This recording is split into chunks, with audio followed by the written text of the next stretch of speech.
أعوذ بالله السميع العليم من الشيطان الرجيم. بسم الله الرحمن الرحيم. الحمد لله رب العالمين، والصلاة والسلام على أشرف الأنبياء والمرسلين سيدنا ومولانا محمد وعلى آله وأصحابه وذريته أجمعين. رب اشرح لي صدري ويسر لي أمري واحلل عقدة من لساني يفقهوا قولي. سبحانك لا علم لنا إلا ما علمتنا إنك أنت العليم الحكيم وتب علينا إنك أنت التواب الرحيم. السلام عليكم ورحمة الله وبركاته.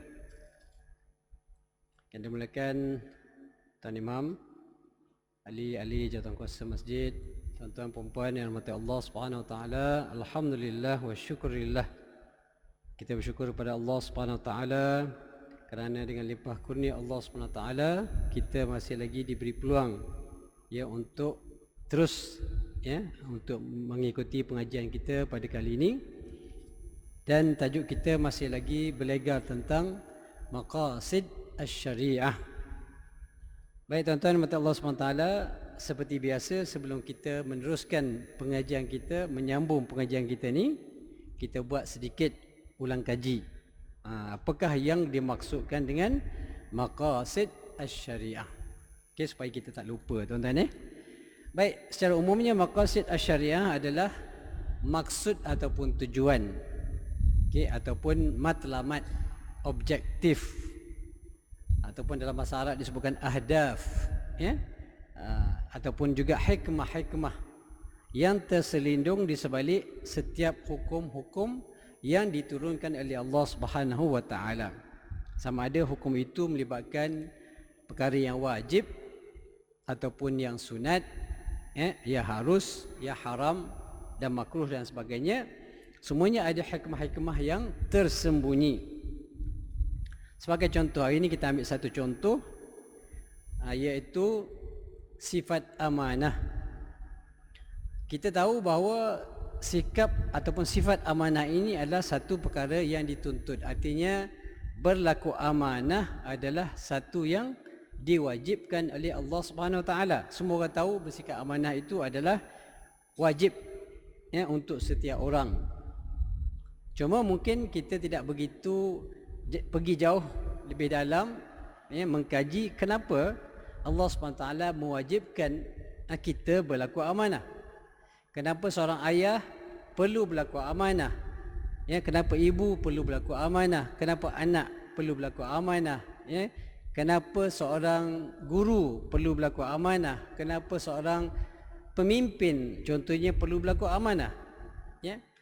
Jadi antaranya ialah kerana dengan adanya sifat amanah ini, manusia boleh hidup dalam keadaan yang harmoni, tidak ada berlakunya pertelingkahan, perbalahan dan sebagainya.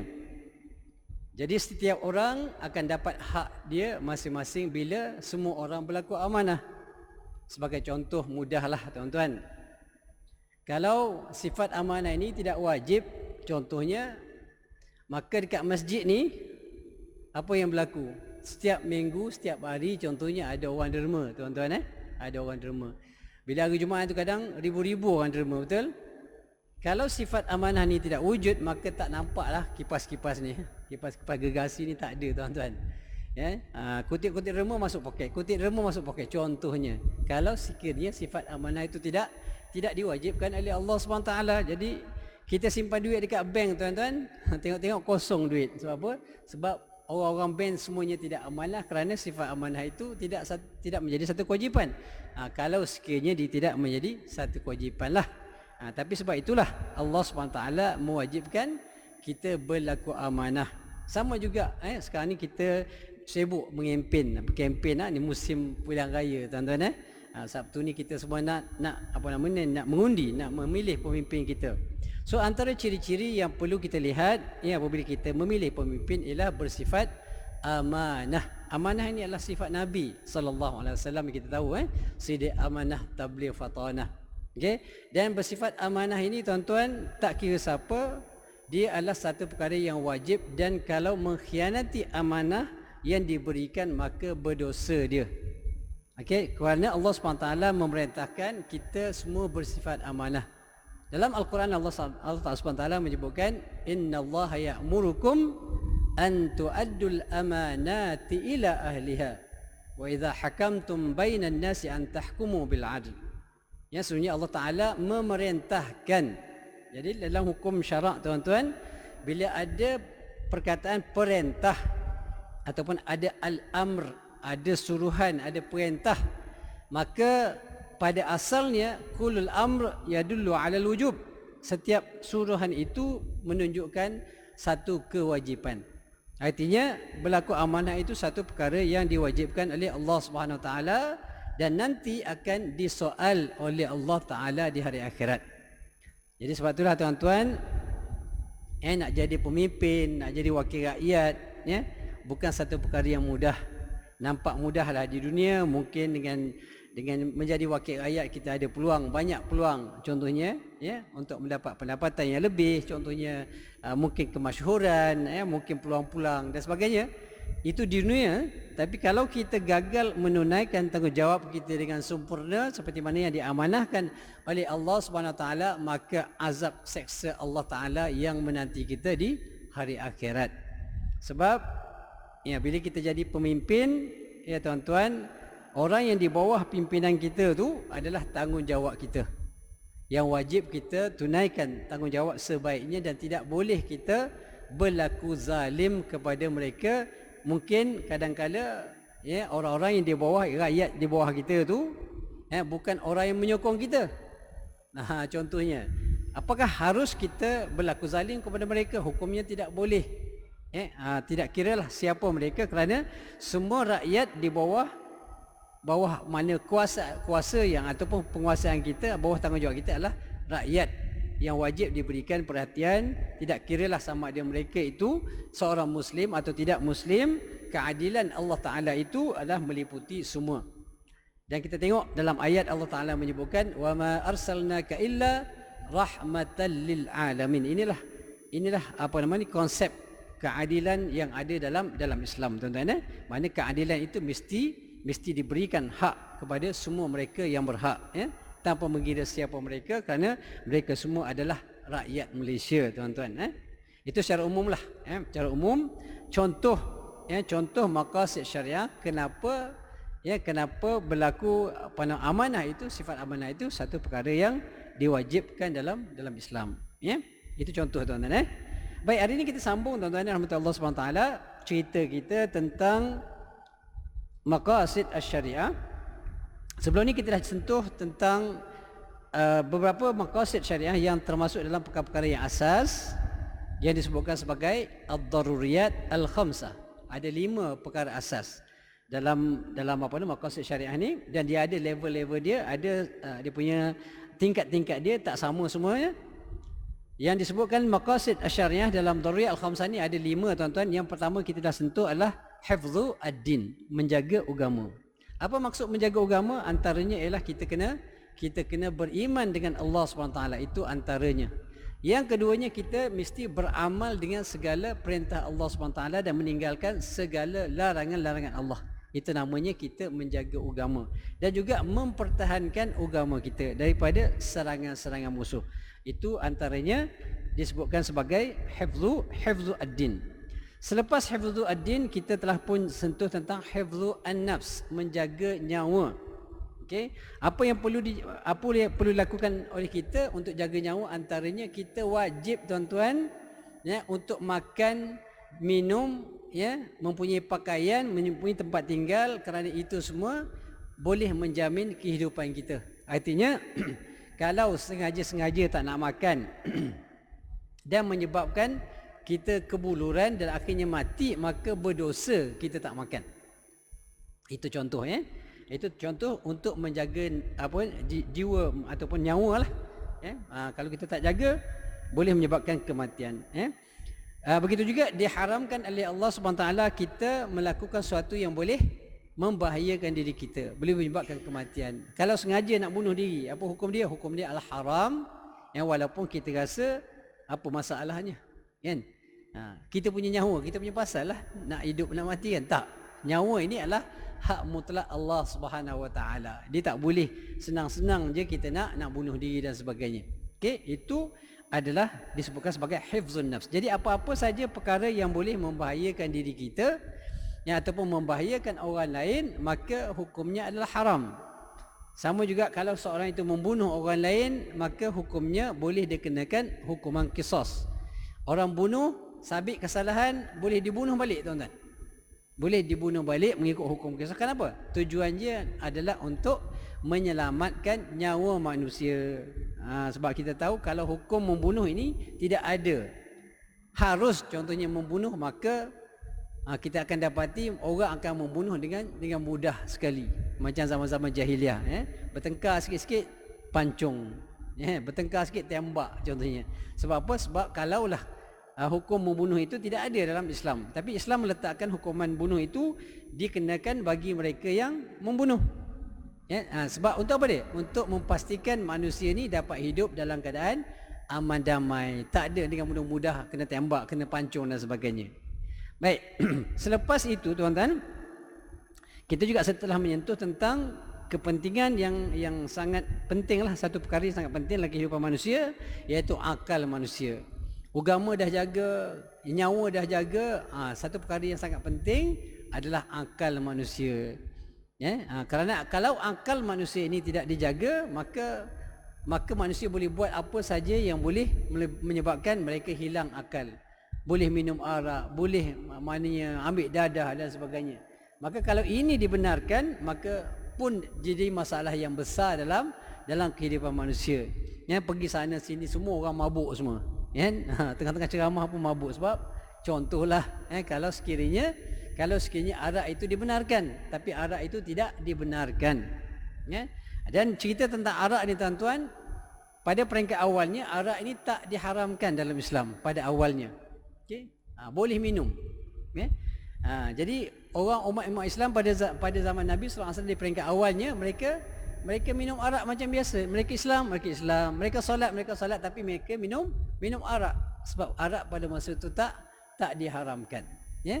Tapi lama kelamaan apa berlaku? Lama kelamaan ada sahabat bertanya lah, yang bila tengok macam rasa tak kena je. Solat, buat ibadat, kau mana ada yang mabuk-mabuk, ada yang berkelahi sana sini, tumbuk-tumbuk sini sana sini kan. Jadi timbullah perasaan ingin tahulah di kalangan para sahabat, kenapa? Betul ke ni minum arak ni okey ke ni kan? Lalu mereka pun bertanya kepada Nabi sallallahu alaihi wasallam, dan disebut dalam Quran. Wa yas'alunaka 'anil khamri wal maisir. Ada dua benda yang ditanya. Qul fihima ithmun kabir wa manafi'u lin-nas wa ithmuhuma akbaru min naf'ihima. Allah Taala sebutkan dalam Al-Quran, mereka itu iaitu sahabat bertanya kepada kamu wahai Muhammad tentang dua perkara. Al-khamr wal maisir, arak dan juga judi. Maka Nabi sallallahu alaihi wasallam tak tahu nak jawab apa, lalu Allah Taala turunkan jawapan dia. Qul fihima ithmun kabir. Katakanlah wahai Muhammad, bagi tahu para sahabat semua bahawa di dalam kedua-duanya, iaitu arak dan judi itu, ismun kabir, dosa yang besar. Wa ismuhuma akbaru min naf'ihima, dan keburukan kedua-duanya lebih banyak daripada kebaikan-kebaikannya. Jadi bila sahabat mendengar jawapan ataupun ayat Al-Quran yang dibacakan oleh Nabi sallallahu alaihi wasallam, maka para sahabat kata, ya Rasulullah, dalam ayat ada menyebutkan kebaikan dalam arak dan judi. Maka boleh tak kami nak terus minum arak, kami terus nak berjudi? Maka tidak ada turun ayat, lama juga tempohnya. Jadi para sahabat terus minum. Sebab tidak ada nas yang jelas mengatakan haram. Yang cerita dalam Quran itu adalah menceritakan keburukan banyak, tapi kebaikan pun ada. Jadi sahabat kata, boleh tak kita ambil kebaikan dia? Jadi sahabat terus minum arak. Terus minum arak, tuan-tuan. Islam dah beriman, dah solat. Sehinggalah satu ketika, tuan-tuan, pada sahabat ada seorang sahabat, dia solat, tuan, jadi imam. Tengah-tengah mabuk ni jadi imam, tuan. Sebab apa? Sebab arak pada masa itu tak haram. Jadi ada sahabat ni minum arak, kemudian mabuk, dia pun jadi imam. Jadi imam tak ada masalah, sebab jadi imam pun pada masa itu tidak ada masalah walaupun mabuk. Kenapa? Kerana minum arak tak diharamkan. Jadi apa yang berlaku? Sahabat pun baca surah Al-Kafirun. Kita baca qul ya ayyuhal kafirun la a'budu ma ta'budun. Dia baca terbalik tuan-tuan. Kita kata la a'budu ma ta'budun, kita tidak menyembah apa yang mereka sembah. La a'budu ma ta'budun, kita tak sembah apa yang kamu sembah. Dia baca terbalik tuan-tuan. Dia kata apa dia? A'budu ma ta'budun. Dia kata aku sembah apa yang kamu sembah dan kamu pun menyembah apa yang aku sembah. Apa jadi tuan-tuan? Kalau kita sengaja menyebut hal yang demikian, ia boleh menyebabkan keluar daripada Islam. Boleh menjadi kufur, murtad dan keluar daripada Islam. Sebab apa? Sebab kita mengakui bahawa apa yang mereka sembah itu sama dengan apa yang kita sembah. Sedangkan kita menyembah Allah yang Maha Esa. Kita tidak menyembah berhala. Sedangkan orang kaum musyrikin ini mereka menyembah berhala. Okey? Jadi bila berlaku hal yang demikian, maka turunlah ayat yang lain. Turun ayat yang lain pula tuan-tuan. Turun ayat apa dia? Wala taqrabus salah wala taqrabus salata wa antum sukara hatta ta'lamu ma taqulun. Ayat seterusnya turun, Allah Taala sebut apa dia? Wahai orang yang beriman, janganlah kamu menghampiri solat ketika kamu mabuk. Maksudnya apa dia? Maksudnya nak minum-minumlah. Tapi janganlah minum masa nak pergi solat. Janganlah sampai mabuk pergi solat, tak boleh. Masuk ayat itulah. Jadi para sahabat terus minum lagi. Ya? Masih lagi minum arak walaupun maksud cuma dia tak boleh masa bila? Tak boleh nak pergi solat. Jadi kalau lepas solat, contohnya lepas solat Isyak, panjang masa kan. Minumlah mabuk-mabuk tunggang-langgang tak apa. Tak ada masalah. Dia tidak haram lagi arak masa tu. Sehinggalah satu peringkat. Inilah hikmah dia tuan-tuan. Hikmah dia kenapa Allah SWT meletakkan ataupun menurunkan hukum itu secara beransur-ansur. Hikmahnya adalah untuk menyediakan umat Islam dengan kekuatan iman. Lepas tu barulah diletakkan hukum mengharamkan arak itu. Sebab apa? Sebab arak ni tuan-tuan dan juga judi adalah satu perkara amalan-amalan yang biasa mereka lakukan sepanjang hidup mereka. Daripada turun-temurun, arak judi ni benda mainan mereka. Benda yang dibuat setiap hari. Minum arak judi benda memang dah jadi culture ataupun dah jadi budaya mereka. Orang yang musyrikin, orang yang bukan Islam lah. Hatta bila masuk Islam pun masih lagi terbawa-bawa benda ni. Jadi kalau diwajibkan terus ataupun diharamkan terus arak, mungkin dia akan menyusahkan. Macam sangat menyusahkan mereka sebab nak tinggal sekaligus ni bukan senang tuan-tuan. Sama jugalah macam kita sekarang ni, orang yang isap rokok tuan-tuan. Dah berpuluh tahun isap rokok. Tiba-tiba ada fatwa kata rokok itu haram. Nak berhenti terus payah tuan-tuan. Jadi apa yang perlu kita buat? Berhentilah perlahan-lahan. Kalau sehari 3 kotak, kurangkanlah 2 kotak setengah sehari contohnya. Tapi dengan azam yang kuat bahawa kita memang nak tinggal dan kita minta tolong dengan Allah SWT supaya Allah Taala berikan kekuatan untuk kita tinggal. Jadi begitulah apa yang berlaku di zaman Nabi SAW berkaitan dengan arak ni.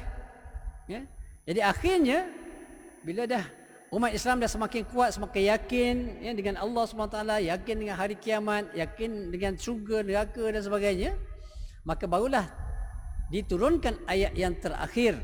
Ayat terakhir apa dia? Innamal khamru wal maisiru wal ansabu wal azlamu rijsum min amali syaitani fajtanibuhu la'allakum tuflihun. Boleh sebut arak, judi, bertenun nasib dan sebagainya adalah rijsun, najis, min amal syaitan, daripada amal-amal syaitan, maka hendaklah kamu jauhkan dia. Barulah diharamkan secara total arak, judi, bertenun nasib dan sebagainya. Jadi tuan-tuan mata Allah SWT itu kaedah bagaimana Allah SWT menurunkan hukum. Kerana Allah Taala sentiasa melihat apa masalah manusia. Sebab manusia ni memang dia tak mampu meninggalkan satu-satu kemungkaran itu secara serentak, apatah lagi perkara itu memang dah jadi amalan turun menurun mereka lah. Baik, itu tentang arak. Baik, selepas itu kemudian selepas kita sebutkan tentang menjaga akal, alright. Baik, hari ini kita akan menyentuh satu lagi Maqasid syar'iyyah yang termasuk dalam ad-daruriyat khamsah, ada 5 perkara yang asas dalam kehidupan manusia, ialah seterusnya ialah hifzu an-nasl.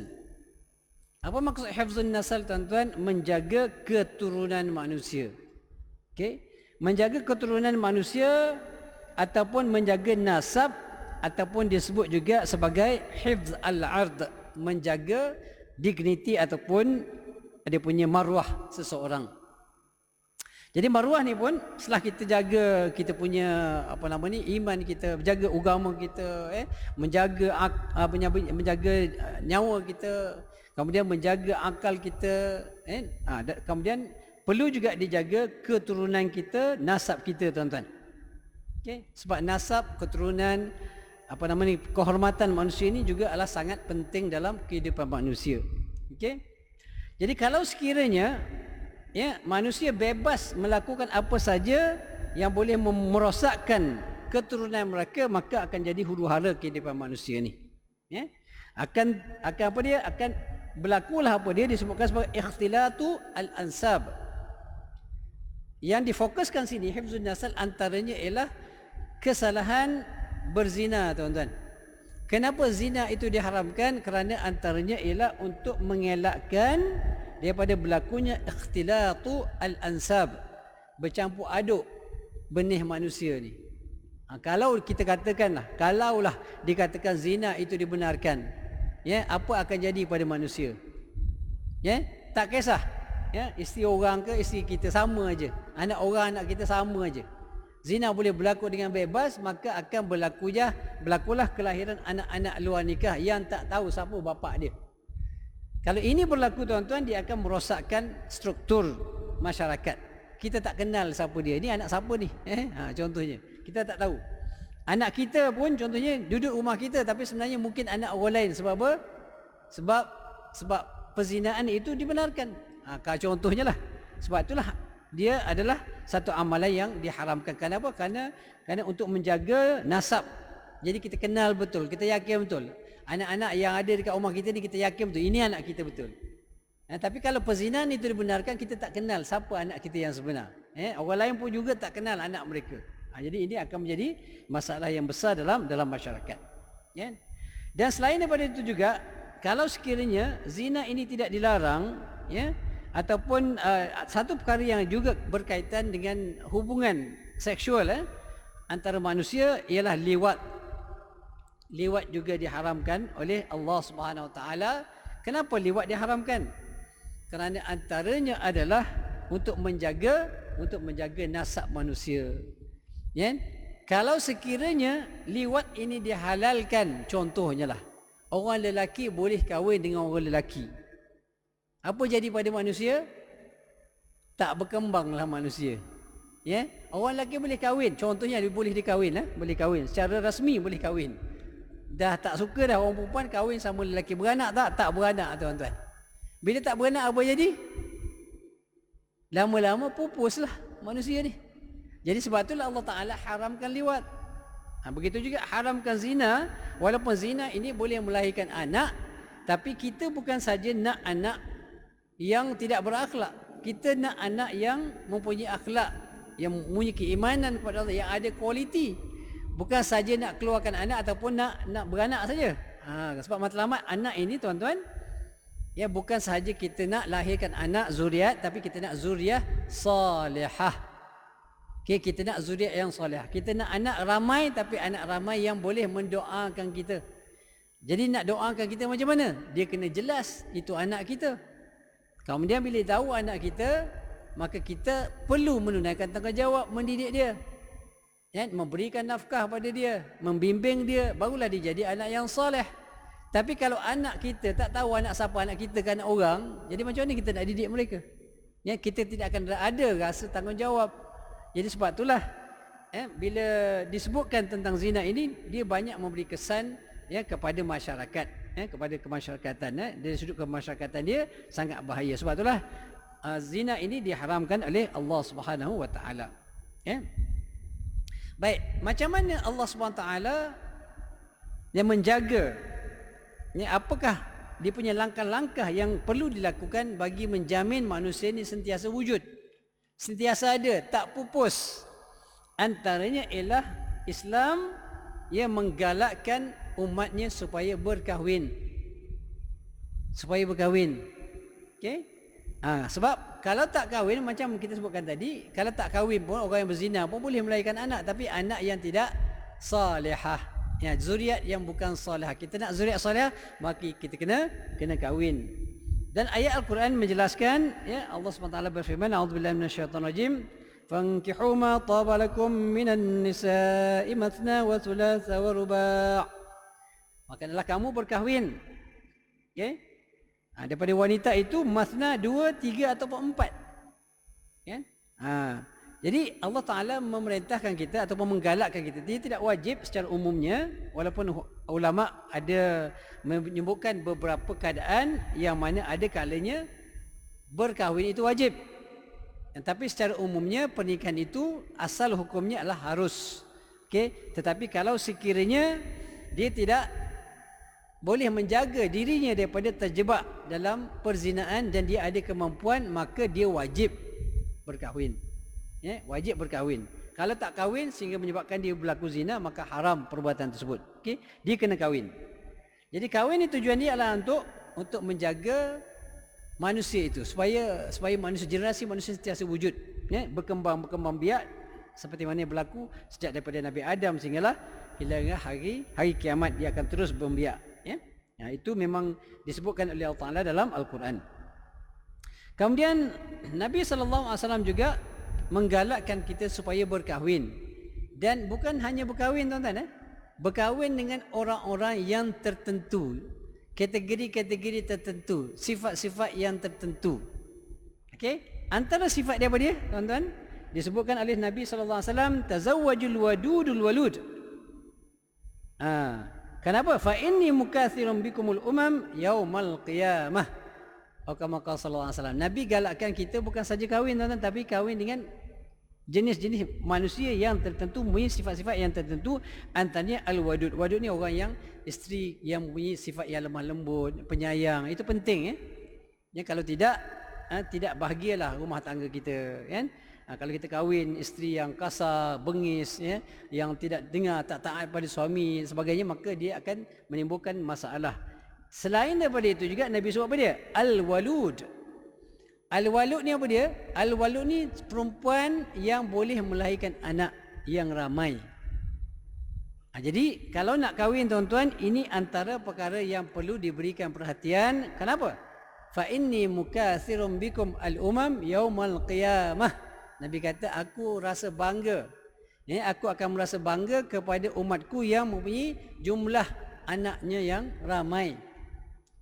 Nabi suka, tuan-tuan. Nabi bangga dengan umatnya yang ramai. Jadi sebab itu kalau nak kahwin, antara tipsnya perlu cari mereka yang boleh melahirkan anak. Macam mana nak tahu orang tu boleh beranak tak beranak? Dia tak kahwin lagi, kan? Caranya antaranya ialah kita melihat kepada keluarga dia. Biasanya macam tu. Biasanya keluarga yang besar, kalau kita keluarga besar, kahwin dengan orang yang keluarga besar, dari sudut genetiknya, tuan-tuan, insya-Allah dia boleh melahirkan anak yang ramai. Saya nak kongsi saya lah, tuan-tuan. Saya adik-beradik ada 9. Ya, adik-beradik ada 9. Isteri saya yang pertama ada 11 orang adik-beradiknya. Maka daripada isteri pertama saya dapat 10 orang, alhamdulillah. Ini contohlah. Ini contoh. Ya. Jadi kalau kita nak anak yang ramai seperti mana yang digalakkan oleh Nabi sallallahu alaihi wasallam, maka kita kena cari orang yang keluarganya ramai anak. Itu tips yang diberikan oleh Nabi sallallahu alaihi wasallam. Jadi kalau macam mana pula kalau kita contohnya keluarga seorang je. Contoh anak tunggal dalam keluarga.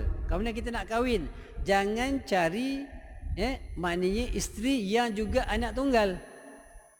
Sebab ada kemungkinan langsung tak dapat anak. Bukan mestilah, ada kemungkinan. Jadi nak settlekan benda ni macam mana? Satu ikhtiar ialah kalau kita tak ramai, kalau kita katalah kita anak tunggal, maka carilah isteri ataupun suami yang mempunyai keluarga yang ramai, keluarga yang besar. Insya-Allah. Kalau tak ramai pun macam keluarga yang ramai itu, maka mungkin boleh duduk tengah-tengah. Ya, kalau kita kahwin, contohnya kita anak tunggal, nak kahwin dengan keluarga yang ada 10 orang anak contohnya, maka adalah kemungkinan dapat 3 orang 4 orang anak, insya-Allah. Itu sebagai satu bentuk ikhtiar, bukan satu benda yang pasti, sebab anak ini sebenarnya adalah kurniaan daripada Allah Subhanahu wa taala. Ada orang tak nak anak, tuan-tuan, tak nak anak. Dia bukan tak nak anak langsung, dia nak anak tapi tak naklah ramai sangat. Tiba-tiba datang seorang-seorang, lepas seorang-seorang, lepas seorang-seorang, tak berhenti-henti dapat anak contohnya. Sebab anak ni adalah kurniaan Allah Subhanahu wa taala. Ada orang nak anak, usaha macam-macam bertahun-tahun, 10 tahun, 20 tahun tunggu tak dapat anak. Sebab apa? Sebab belum sampai masanya Allah Taala mengurniakan mereka dengan anak. Jadi kita perlu berusaha lah, setakat yang kita mampu, berusaha, berikhtiar, dan segala-galanya adalah ketetapan Allah Subhanahu Wa Taala. Bukan kerana kehebatan kita ramai anak tu bukan menggambarkan kita ni seorang yang hebat, tak. Itu adalah kurniaan Allah Subhanahu Wa Taala. Allah Taala boleh bagi anak kita berapa ramai Allah Taala nak bagi. Allah Taala juga boleh tak nak bagi langsung pada kita anak. Jadi ini semua berada di tangan Allah Subhanahu Wa Taala. Baik, kemudian dalam hadis yang lain, Nabi SAW juga menggalakkan orang muda khususnya untuk berkahwin. Nabi SAW bersabda, ya ma'syar syabab. Ini seruan bagi siapa? Bagi orang muda khususnya. Kalau orang tua nak kahwin juga tu lain ceritalah. Tapi khususnya hadis ini ditujukan kepada siapa? Kepada orang-orang yang muda. Wahai golongan-golongan muda, man istata'a minkumul ba'ah falyatazawwaj. Kalau kamu sekiranya mendapati diri kamu sudah ada kemampuan untuk berkahwin, maka berkahwinlah, kata Nabi. Artinya kahwin ini adalah satu perkara yang sangat-sangat dituntut oleh Islam. Nabi sangat-sangat suka, maknanya pengikut-pengikut Nabi untuk berkahwin. Apa hikmah dia? Apa maqasid perkahwinan ini? Antaranya ialah disebutkan dalam hadis ini, fa innahu aghaddu lil basar. Antara hikmah perkahwinan ialah kemampuan kita insya-Allah berbanding dengan orang tak kahwin, dia boleh membantu kita untuk menutup mata kita. Apa maksud menutup mata kita? Sebab bila kita dah kahwin, tuan-tuan, apa yang kita lihat di luar semuanya ada dekat rumah. So secara logiknya, tapi walaupun kadang-kadang dia tidak menjamin lah, tetapi itu satu kaedah. Kalau kita suka tengok orang perempuan dekat luar, kemudian isteri kita ada kat rumah, tengoklah puas-puas. Berapa nak tengok kat luar lagi? Sepatutnya logik macam tu. Sebab tu dari sudut hukuman, kalau kita tengok orang yang belum berkahwin, kalau sekiranya mereka melakukan zina, hukuman dia apa dia? Rotan 100 kali. Sebab apa? Kenapa 100 rotan? Sedangkan orang yang dah berkahwin, kalau mereka berzina, boleh direjam sampai mati kalau sabit kesalahan. Rejam sampai mati. Perbuatan sama je. Yang ni berzina, yang tu berzina. Cuma yang beza ni, yang ni tak kahwin, yang tu dah kahwin. Hukuman boleh jadi berbeza. Dan bezanya sangat jauh. Bukan 100 kali yang tak kahwin, 200 kali orang yang dah kahwin. Logiknya macam itulah. Tak. Bukan macam tu. Bezanya sangat jauh antara hidup dan mati. Itu beza dia. Orang tak kahwin dikenakan hukuman 100 kali rotan saja. Tapi orang yang dah berkahwin melakukan zina dengan orang yang sama ada berkahwin atau tak kahwin, maka hukumannya rejam sampai mati. Berat hukuman dia, tuan-tuan. Kenapa begitu? Alasannya adalah kerana orang yang belum kahwin ni, dia belum merasai maknanya hubungan sejenis itu, hubungan jenis itu melalui kaedah ataupun cara yang halal. Maksudnya dia tidak ada isteri dekat rumah. Kalau dia melakukan zina, sebab itu antaranya hukumannya lebih rendah. Ni kalau orang yang ada isteri dekat rumah, dia boleh buat apa saja yang dia suka yang dekat rumah, tapi masih lagi cari dekat benda yang haram dekat luar, maka orang yang sebegini memang layak dikenakan hukuman yang sangat berat sehingga boleh membawa kepada kematian. Itu alasan dia. Itu alasan yang diberikan oleh ulama kenapa perbezaan hukuman ini sangat besar. Okey? Jadi sebab itulah bila kita kahwin tuan-tuan, secara umumnya sepatutnya bila kita dah kahwin kita akan rasa kekuatan itu. Kita rasa tak nak. Kalaupun nak, kita tahan diri kita. Buat apa tengok benda yang haram, yang halal lah dekat rumah, baliklah kat rumah. Baliklah cepat-cepat, tengoklah isteri kita, buatlah apa yang patut dekat isteri kita sebab itu halal. Bahkan bukan setakat halal, dapat pahala pula. Kita tengok isteri kita dapat pahala, kita sentuh isteri kita dapat pahala. Bahkan kalau kita melakukan hubungan dengan isteri kita pun juga dapat pahala. Jadi kenapa nak cari haram? Kalau kita ada perasaan begitu atau kesedaran begitu, maka insya-Allah selamat mata kita. Kita tak akan suka melihat, walaupun memang nafsu itu yang sentiasa ada. Walaupun kahwin, dia tetap ada keinginan untuk melihat wanita-wanita lain, tapi dengan adanya isteri, kita boleh memberikan, mendapatkan kekuatan untuk kita tidak melihat benda-benda yang haram. Dan ini disebutkan oleh Nabi SAW, fa innahu aghaddu lil basar, lebih kuat, lebih mudah untuk kita menjaga mata kita bila kita dah kahwin. Wa ahsanu lil farj, dan juga dia juga boleh memberikan kekuatan untuk kita mengelakkan daripada melakukan zina. Kenapa nak berzina? Kenapa nak cari perempuan yang lain sedangkan perempuan yang halal ada kat rumah kita? Itu dia punya persoalannya. Jadi sebab itulah tuan-tuan mata Allah Subhanahu taala, jadi perkahwinan ini juga adalah merupakan satu kaedah, bagaimana Allah Subhanahu taala menjamin bahawa manusia ni sentiasa wujud, yang tidak pupus, dan yang wujud yang ada pula adalah manusia-manusia daripada zuriat-zuriat yang baik, yang salihah. Baik. Kemudian seterusnya perkara yang perlu dilakukan bagi menjaga maruah kita, antaranya ialah al-haya wal hijab, sifat malu tuan-tuan. Ini di antara perkara yang juga boleh menjaga maruah, dan juga maruah kita lah. Iaitu antaranya mesti ada sifat malu. Sebab itulah sifat malu ni sifat yang penting bagi kita orang Islam. Kalau hilang sifat malu ini, maka tidak adalah nilai kemanusiaan dalam diri kita. Sebab itulah Nabi SAW pernah bersabda, fa idza lam tastahi fasna' ma syi't. Kalau kamu tak malu, maka buatlah apa yang kamu suka. Sebab tu al-haya' ni Nabi sebut al-haya'u minal iman. Sifat malu ini adalah sebahagian daripada iman. Orang yang tidak ada sifat malu, buat maksiat secara terang-terangan, contohnya, kemudian maknanya kadang-kadang bawa orang perempuan contohnya, girlfriend dan sebagainya, naik motor sebagainya, ini tak ada sifat malu. Kalau orang yang tidak ada sifat malu, maksudnya apa dia? Maksudnya dia tidak ada keimanan dalam hati dia. Sebab sifat malu ini adalah antara sifat yang perlu ada bagi orang yang beriman. Kemudian begitu juga untuk jaga maruah, untuk elakkan daripada perkara-perkara yang buruk daripada berlaku, antaranya adalah al-hijab. Perlu jaga aurat tuan-tuan, tutup aurat dengan sempurna. Sama ada lelaki ataupun wanita, khususnya wanita lah. Sebab lelaki jarang sangat buka aurat ni tuan-tuan.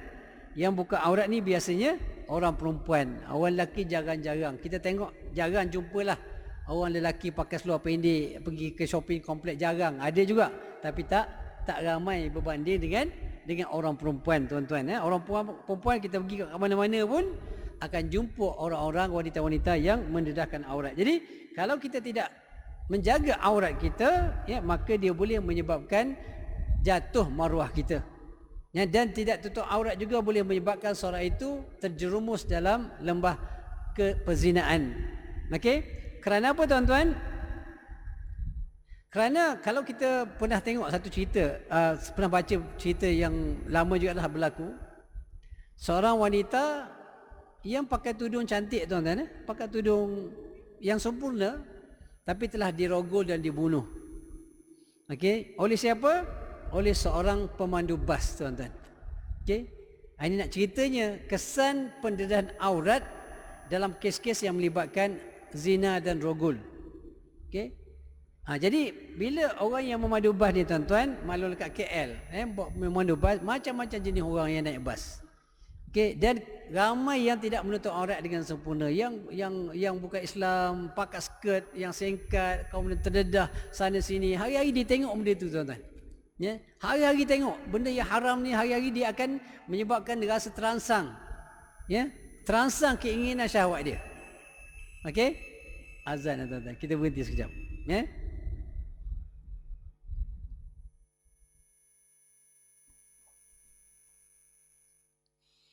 Allahu Akbar, Allahu Akbar, Allahu Akbar, Allahu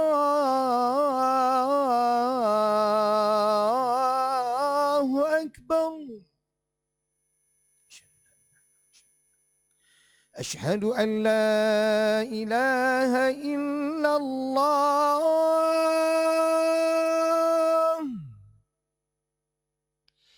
أشهد أن لا إله إلا الله.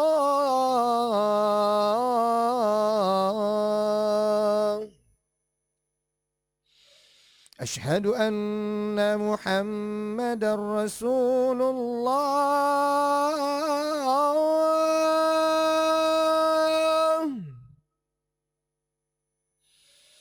أشهد أن محمد رسول الله.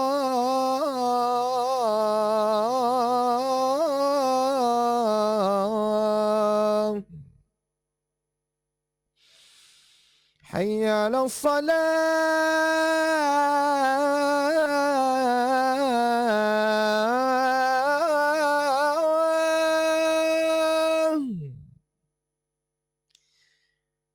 حي على الصلاة.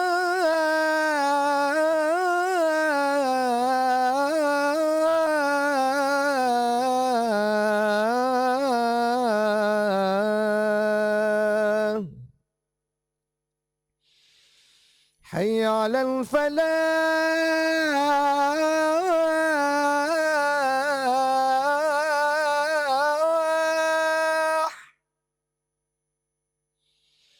حي على الفلاح.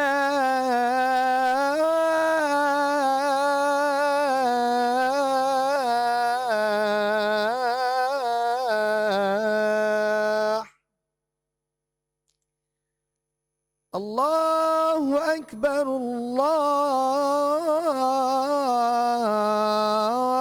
الله أكبر.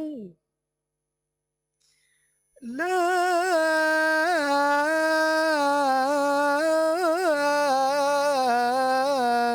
إله إلا الله.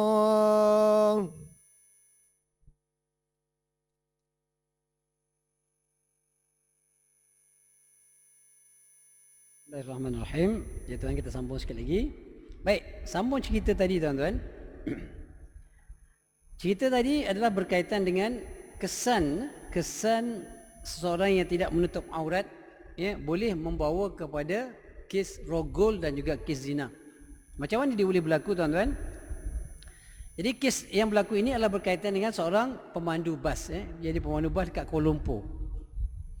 Jadi oleh kerana hari-hari dia tengok benda-benda haram ni, hari-hari tengok wanita perempuan-perempuan yang macam-macam color, macam-macam saiz, tuan-tuan. Hari-hari tengok. Jadi bila tengok benda haram ni, dia akan masuk dalam minda, dalam pemikiran. Dia mungkin tidak bertindak terus, ya. Bukan dia tengok orang perempuan tu, yang tak tutup aurat tu, dia pergi rogo tu, dia pergi melakukan zina. Tak, dia ada proses dia. Okay? Jadi bila hari-hari masuk imej-imej yang macam-macam dalam kepala dia, dia akan menimbulkan merangsang syahwat dia, keinginan dia, ya. Sehinggalah satu ketika, tuan-tuan, ya, sampai satu ketika dibawa satu last kali passenger yang terakhir lah, penumpang terakhir duduk dalam bas dia, perempuan Islam yang merogoh tu pun juga pemandunya Islam, tuan-tuan. Okey, dan yang perempuan itu bukan mendedahkan aurat pun, tak dedah aurat pun, pakai tudung dengan cantik. Okey, lalu dibawa tempat yang jauh, yang sunyi. Kau ni dirogolnya perempuan tersebut, tuan-tuan. Dirogol, bukan sakut rogol, Rogol dicampakkan, dicekik mati perempuan tu, dicampak atas jalan raya, tuan-tuan. Zalimnya manusia kenapa? Kerana kesan daripada syahwat nafsu tu. Jadi nak ceritanya tuan-tuan, kalau orang kata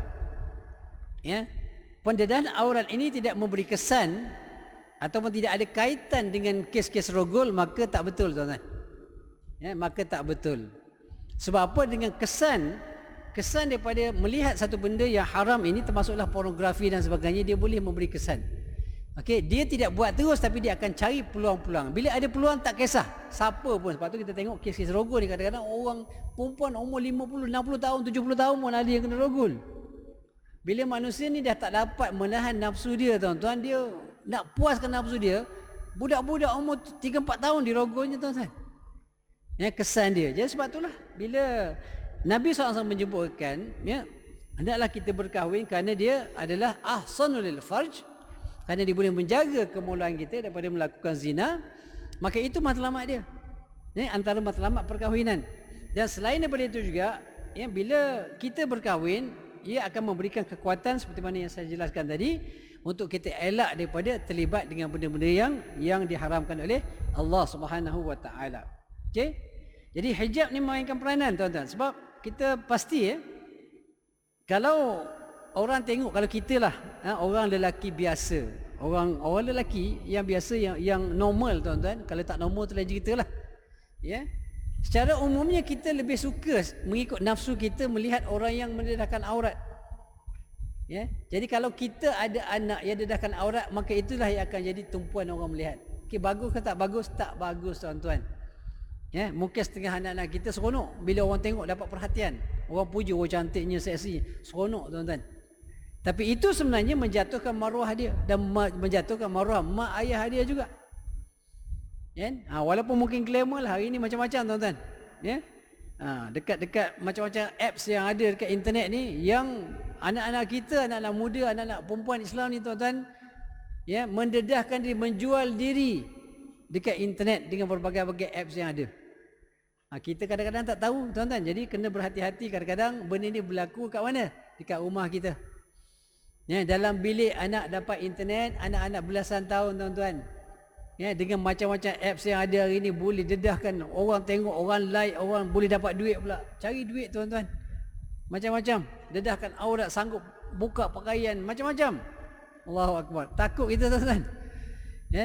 Sebab itulah anak-anak kita tuan-tuan adalah tanggungjawab kita yang perlu kita jaga. Okey, kalau saya tuan-tuan, ni saya punya prinsip lah. Anak-anak yang belum umurnya 18 tahun, saya tak bagi telefon yang ada internet. Mungkin agak ekstrim sikit lah, tapi bagi saya lebih baik kita berjaga-jaga sebelum terkena. Okey, kecuali lah kalau memang dia ada sangat keperluan dan kita boleh jaga kawal dia, maka tidak ada masalah. Tapi kalau bagi anak-anak umur belasan tahun, 10 tahun, 12 tahun, ada internet, duduk seorang-seorang dalam bilik, macam-macam dia boleh buat tuan-tuan. Macam-macam boleh buat. Jadi ini sangat berbahaya sebenarnya untuk anak-anak kita. Walaupun kita nampak macam kalau tak bagi tu anak komplain, anak kadang-kadang kata apalah ayah ni kolot lah, apalah macam-macam. Tapi sebenarnya untuk keselamatan dan kesejahteraan anak kita tuan-tuan, tolong jaga anak kita. Janganlah kita rasa kerana kita nak memenuhi hak anak, menyebabkan anak kita mungkin tak happy kalau tak bagi telefon, tak ada internet dan sebagainya. Tetapi itu adalah lebih baik dalam keadaan tertentu. Kecuali kalau kita memang boleh kawal, boleh jaga anak kita, boleh kontrol, boleh dapat password. Anak kita boleh dengan mudahnya, okey, bagi sekali-sekala, sebulan sekali kita cek telefon. Buat contohnya buat spot check, mai bagi ke ayah tengok apa yang kamu tengok ni, buka, bagi password, minta password. Kalau kita boleh kontrol, insya-Allah tuan-tuan. Tapi kalau kita berikan kebebasan sepenuhnya kepada anak kita, dia boleh tengok apa saja yang dia suka, itu sangat berbahaya tuan-tuan. Jadi sebab tu dia melibatkan maruah kita, melibatkan banyak benda-benda yang boleh berlaku. Sebab anak-anak kita tuan-tuan, kalau dia dah berkenalan dengan seorang yang tertentu, kalau dia dah jatuh cinta, dia dah suka, dia sayang, dia sanggup buat apa saja tuan-tuan. Online ni. Dah I love you, I miss you, macam-macam dekat internet ni tuan-tuan. Bila dah jatuh cinta, kalau orang lelaki suruh dia buka baju, dia buka baju tuan. Bayangkan apa yang akan berlaku kalau sekiranya mereka ada peluang untuk berjumpa betul-betul depan-depan. Ya, artinya perzinaan itu secara online telah berlaku walaupun tidak ada perzinaan yang sebenar, tapi unsur-unsur zina itu telah wujud semasa berada dalam internet, berhubungan di antara anak kita kadang-kadang dengan lelaki-lelaki ataupun anak lelaki kita dengan perempuan lain kat luar. Jadi kalau mereka dah biasa melihat, telah didedahkan dengan aurat dan buka bagai-bagai dah tunjuk, apa yang mungkin akan berlaku bila mereka jumpa? Kemungkinan besar akan berlakunya perzinaan kerana mereka dah tak ada rasa malu dah. Dah kenal, dah tahu belaka dah. Cuma yang real tak buat lagi. Jumpa, mereka buat, tuan-tuan. Sebab tu anak-anak kita ni kena jaga betul-betul, tuan-tuan. Sebab dia internet hari ni, Masya Allah, tuan-tuan. Ya? Walaupun dia banyak kebaikan-kebaikan dia, tapi keburukan dia sangat-sangat banyak dan sangat bahaya. Dia boleh merosakkan anak-anak kita tanpa kita sedari. Dulu kita takut orang kacau anak kita bila keluar. Ya, hari ini orang kacau anak-anak kita, orang boleh rosakkan anak-anak kita dalam rumah kita sendiri tanpa kita sedari kalau kita tak jaga betul-betul, tuan-tuan. Ini tanggungjawab kita sebagai mak ayah. Ya, kita tidak boleh memberikan kebebasan mutlak kepada anak-anak kita. Ya, kita kena jaga dia kerana kita mas'ulun amam Allah Subhanahu wa taala. Kerana kita bertanggungjawab akan dipersoalkan oleh Allah Ta'ala di hari akhirat nanti, tuan-tuan. Baik, selain daripada itu, kaedah yang juga disebutkan oleh ulama untuk menjaga maruah kita, untuk menjaga dignity kita, antaranya ialah yang perlunya diwujudkan kerja-kerja ataupun ialah kerja-kerja lah untuk mereka yang memerlukan pekerjaan. Kenapa ini perlu? Ini tanggungjawab, bukan tanggungjawab kita lah. Ini tanggungjawab pihak kerajaan. Ya, kerajaan perlu mewujudkan kerja-kerja, peluang-peluang pekerjaan yang sewajarnya, kerana bila orang ada kerja, ya, maka dia insya-Allah dia tidak akan buat benda-benda haram. Hari ini ramai orang terlibat dengan pelacuran. Ya, ramai kita tengok dekat mana, tuan-tuan? Kalau baca statistik yang agak menakutkan, ramai pelajar-pelajar di IPT, tuan-tuan, dekat universiti jadi pelacur. Dahsyat, tuan-tuan, jadi pelacur. Pelajar universiti ni yang cerdik-cerdik, yang bijak-bijak jadi pelacur, tuan-tuan. Kenapa? Kerana antaranya kerana desakan untuk dapatkan kehidupan yang mewah. Jadi mudah-mudahan ianya tidak berlakulah pada keluarga kita, insya-Allah, tuan-tuan. Jadi tuan-tuan, untuk Allah SWT, saya kira cukuplah sekadar itu perkongsian kita untuk hari ini. Mudah-mudahan ada kebaikannya yang baik daripada Allah SWT, yang lemah yang kurang adalah kelemahan saya sendiri. Minta maaf banyak-banyak. Aku qauli hadza wa astaghfirullah li wa lakum. Wassalamualaikum warahmatullahi wabarakatuh.